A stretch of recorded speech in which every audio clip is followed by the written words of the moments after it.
I'm Brandon Jackson, one and only, but I'm just a young man trying to find his way. That's it, man. Once was lost, but going a different route. Just thinking back on it, it's just like I had no direction. It was very dark for me. It was, walls closing in because when you're doing time, you in prison, all you have is that cell, and all you have is just, them steel doors, them walls, and you think less of your dreams, you think less of your value. And when you don't hear your folks telling you, I love you all the time, and you just around just negativity, man, you start to like feel closed in.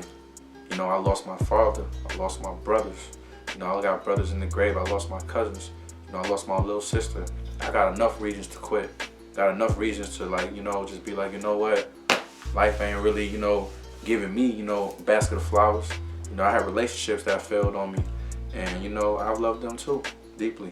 But at the same time, it's the fact of it is, it's okay.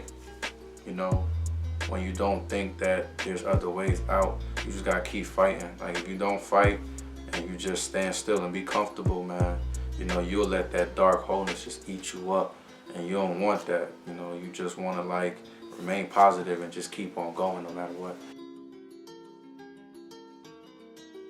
Man, I'm gonna tell you honestly, Judge Mumford.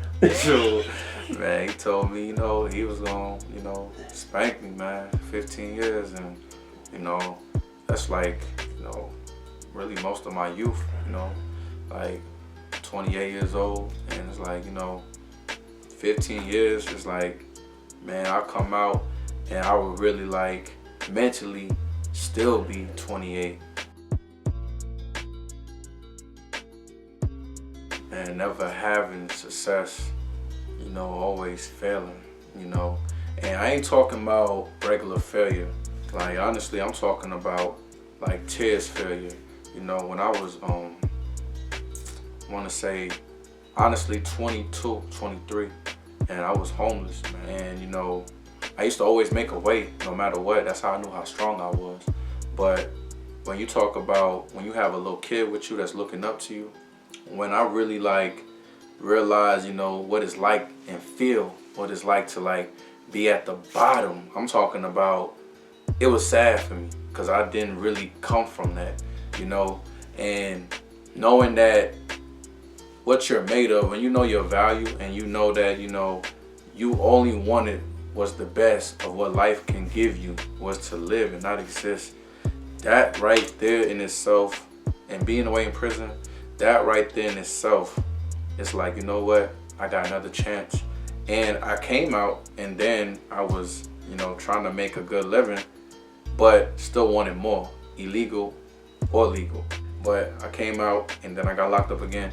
And when I went back in court and faced Judge Mumford, he gave me a reality check, and then I started seeing. And I still to this day kind of make little mistakes, but now I really think more. And honestly, I had to really made up my mind, this is it. Because if you playing with life, life gonna play with you. And I didn't want that no more. And I came out here and I said, what, I'm gonna prove drug court wrong. I'm not saying any shots though, but if they felt like, this is somebody that I feel like will mess up, I'm gonna do the opposite. I'm not gonna fail drug tests. I'm gonna keep going hard and doing what I need to do. I took advantage of school, got into Georgia Piedmont, start April. I did the water waste management class. I start, maybe next week I have to fill out paperwork, doing that. And I boxed for NFC. I stuck with that. My coach, they seen I'm doing well. So I'm working on that with NFC. I'm signed with Capitol Records. I work with Mike Dick. I started doing that. It's just working on a whole lot of positive moves that can transition me to be something that is part of God's plan. And that's what it is. That's the brightest thing about living, is knowing that you might not know what God got planned for you, but at the end of the day, when you're doing right and you know what you're putting out here in this world, God is going to reveal to you exactly what I had destined for you. I feel like if you just put out good intentions, and you have good intentions, and you're really standing on, what you're doing and saying, and is matching, is coexisting, then you can change how somebody will, you know, perceive you. But, you know, you have to make those steps. And since I've been going through challenges in this program and through life, I'm still here. And don't run from your demons. Don't. Like, a lot of people will probably try to, you know, reflect who you are on what's on paper. Or you might try to run away from yourself based upon what people think about you. Man, listen, forget that. Because if you know that you got a heart that's different and you got a heart of gold, that's all that matters. That all that matters about if you know who you are. That's the biggest purpose that I feel like I even got and I learned from myself. You gotta know who you are. When you know who you are, you learn your purpose. And don't look for other people to validate you or to love you. You know what I'm saying? You love you first. And, you know, remain focused. Stay focused on your project no matter what it is. You know, that's why, you know, I take a lot of good advice from, you know, Nipsey, you know, R.I.P. But, you know, I learned from him through his lyrics. You know what I'm saying? He was like a big brother I never had. And it's all about that dedication. You know, you got to dedicate yourself, man, to whatever it is that you do, you know. And I'm taking my own advice. I'm not going to give y'all advice that I wouldn't take. And it might not be in a specific field, but it's over my life. I'm speaking positive over my life.